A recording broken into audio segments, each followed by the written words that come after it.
right, guys, got a news video that I'm going to try to make kind of quick. First off, the summer event went live today. This should be of no surprise, but we talked about this yesterday. Went live today on all 3 platforms, so you can now start earning progress toward earning the Federation Intel Holo ship, which was first featured in Star Trek Insurrection. Now, I already did a first impression review of this thing yesterday, that was based off of the stats blog. But if you want to see a more in-depth look at this thing, Endeavor Gaming hosted a live stream earlier today with Borticus, Pundus, and Thomas the Cat, going over the general details of this thing, getting a closer look at the various abilities that it has. None of it really, since seeing this thing like actually on the live stream, it doesn't really change it doesn't really change any of the opinions I have on it. But it's a neat, more in-depth look at the ship. So if you haven't unlocked the thing yet, or if you don't want to bother to spend the low buy on it, but you still want to get a look at it, go check out that live stream. I'll link that down below in the comments. Now, spoilers for that live stream, but we also got to see something else really cool near the end of that. We got a teaser for an upcoming ship bundle. Some of you might recognize this ship right here. This is the Okinawa class, which is a ship that was originally featured in the video game Star Trek Starfleet Command. But you can see here, this has clearly been rendered for Star Trek Online. So this is a ship that is going to be coming for a new ship bundle. They've teased the name for the bundle. It's called the Timeless Legacy Bundle. I'm not really sure when it's going to be coming out, when it's going to be going live, but given the fact that they're already teasing it, means it's probably going to be sometime soon-ish, within like the next month or two, maybe. They did confirm that the Timeless Legacy bundle is going to be a 3-ship bundle, so it's going to include the Okinawa and 2 other ships. It was also confirmed that 2 of those 3 ships are from other licensed Star Trek media, and one of them obviously being the Okinawa, given that this was from an older Star Trek game. But I'm guessing this was not accidental.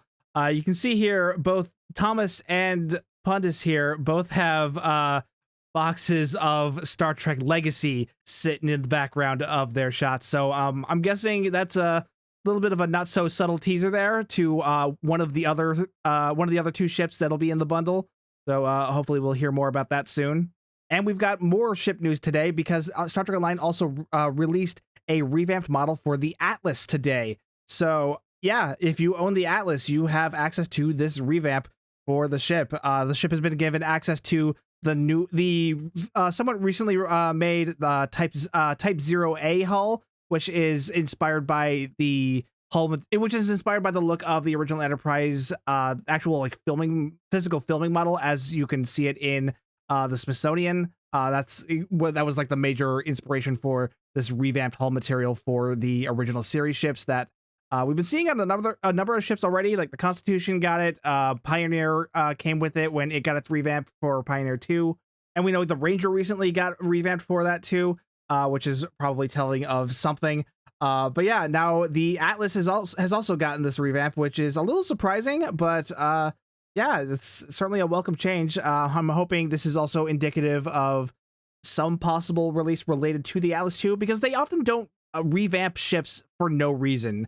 I mean, they will do it for like they've been doing it for like the lower tier ships, because those are meant to be like the starting ships that most players will get.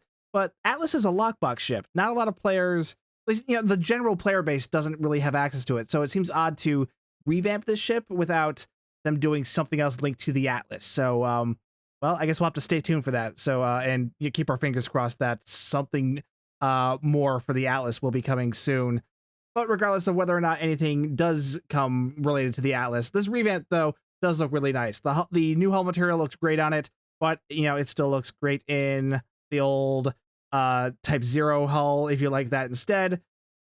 It looks great on it, but I'm going to leave it in the 0A for now. This was pointed out to me. Apparently, it got a new main deflector, so now it's got, like, a double deflector, which is kind of neat. Some other small details. I think this is new. This kind of like trenched in area, which kind of gives me like vaguely reminiscent of the Odyssey class. I know Odyssey class does something kind of like this on its secondary hull, so it's kind of a neat homage if that's intentional. But yeah, it looks great. I just wish the Atlas had better stats so I could actually enjoy this more, because Atlas, very dated ship. I never fly this thing, so it looks cool, but I'm gonna go put it back on the shelf and probably go back to flying the Ark Royal or the Shangri-La on this character. We also got some patch notes for today, which shouldn't be that surprising when there was a big release with the new event. But we also got some surprising news in that they've undone the nerf that was done to the Fleet Power Network Array. Based on the wording of this, it sounds like it was done unintentionally. They've been kind of tinkering around with this one a little bit behind the scenes to try to get it to better perform like it was originally intended to. Apparently, it's not doing quite what it's supposed to, what the original designer originally thought it was supposed to do. And they've been tinkering with it a little bit because it is a noted overperformer, as they say here. Hopefully, if they're going to be doing more stuff like this, they'll continue to be more open like this. I would like to see them be more open about it a bit sooner. But to be fair, we did get a teaser from Borticus saying that they will have more words on this in the future. And here they are. Here are those words, because we are technically in the future now, I guess. But yeah, as with any, they also go on to say, as with any live game, we hope that you understand that we may reevaluate this console in the future, as we may with any item or ability in the game. So other changes may come in the future. Hopefully, they're ones that don't make everyone angry. Frankly, I was never that up in arms about the debuffing of the stacking effect on this console, because it really only affected a small number of players. It was really only going to affect the super high-end DPSers. And I did have my criticisms about how that was done, but given that it was done unintentionally, that it kind of makes sense. It kind of makes sense about how that was handled. But yeah, I don't know. Hopefully we'll see some changes done to this that are going to make everyone happy. But I guess we'll have to just wait and see. Now, this next part, I was debating on whether or not I was going to talk about in a video, but here we are. So I guess I'm going to. A little under a week ago, Borticus responded to some of the conversation around the possibility of unrestricting Omnis.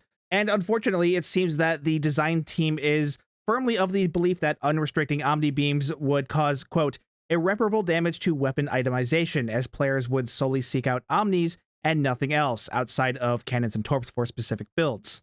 I chimed in on this, saying that this is why a lot of us have been saying to add the limitation of limiting Omni-Beams to only the aft weapon slots. That way it wouldn't completely eliminate the need for beam arrays or dual beam banks. It would just make filling up those aft weapon slots a lot easier. It would also eliminate the possibility of players using only Omni-Beam, since they would be restricted to the aft weapon slots, meaning they would only be able to use a maximum of 4 Omni-Beams, with the exception of one ship, which is that old Vorgon Dreadnought that has a 3-5 layout. And I don't think that ship would be much of a concern because, one, it's an old event ship, and two, it's not well optimized for an energy weapon build. And if they ever did want to do another 3-5 ship, all they have to do is just make sure it doesn't have specialization seating well suited for energy weapon builds. So just make sure it doesn't have Intel or Miracle Worker seating. Because let's be real, if they ever do 3-5 again, it's going to be like another one-shot deal, because most of the player base will not give a crap about that.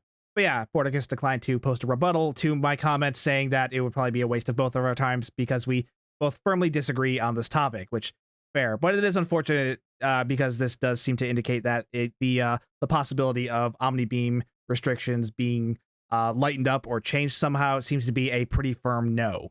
I might do a video in the future to talk more on this topic, even more than I have so already, but I'm not going to do that in this video because this is just meant to be a news video. And the final thing to talk about is that Star Trek Online has a big summer sale going on right now. For all 3 platforms, there is a 25% off on everything in the Zen store. So if there's anything in the Zen store you've been wanting to pick up, now might be a good time to pick it up. I would hold off on going off after any of the larger bundles, but if there are any like individual ships or anything like the services, Master Keys, like Master Keys especially, 25% off on Master Keys is a pretty decent deal if you're wanting to spend Zen on those.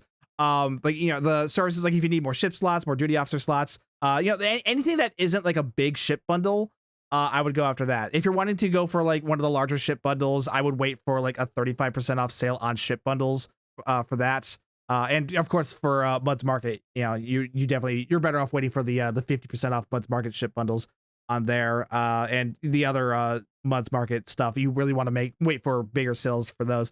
But for the rest of the Zen store, that's not the Mud's Market, or that's not a ship bundle either. This is a pretty good time to pick up some Zen. The Zen store sale will only be live from July 1st through July 7th, so you've only got a week to take advantage of that, so be sure to jump on that while you can. Additionally, on all 3 platforms, we've also got a 20% off on everything in the low-buy store, so if you've got some low-buy to burn and you've been wanting to pick up some items out of there, now's a good time to grab that. Oh, actually, now is not a good time to grab that because that doesn't go live till tomorrow. So July 2nd through July 8th, that's going to be the low-buy store sale. It's weird that those are off by a day, but yeah, whatever. Be sure to take advantage of the Zen store sale for this week, and then be sure to take advantage of the low-buy store sale starting tomorrow. Then that will only be alive for 1 week. PC players were also getting some extra sales on top of this, because if you buy Zen through Arc between now and July 14th, you get a 20% bonus sale. So if you've been wanting to buy Zen with actual money, now is a good time to do it between the 1st and the 14th, because you're going to get an extra 20% Zen on top of that, unless you're buying through the Epic Game Store, in which case Zen packs in the Epic Game Store will be 20% off. So either way, you're going to be saving on Zen if you're on PC. And also, if your Star Trek Online account is linked to the Epic Game Store and you buy Zen through them, be sure to use my content creator code STU1701. It really helps me out, and I really do appreciate it. So yeah, that is about everything. We had the summer event go live today. We got a good preview of the Holo ship. The Atlas got a revamp. A bunch of sales going on. We got some updates on the Fleet Power Network Array situation, and we also got a firm no from Borticus about the Omni-Beam restriction changes, which is unfortunate, but it is what it is. Let me know what you guys think about all this down below in the comments, and while you're down there, like, subscribe, hit the bell for notifications.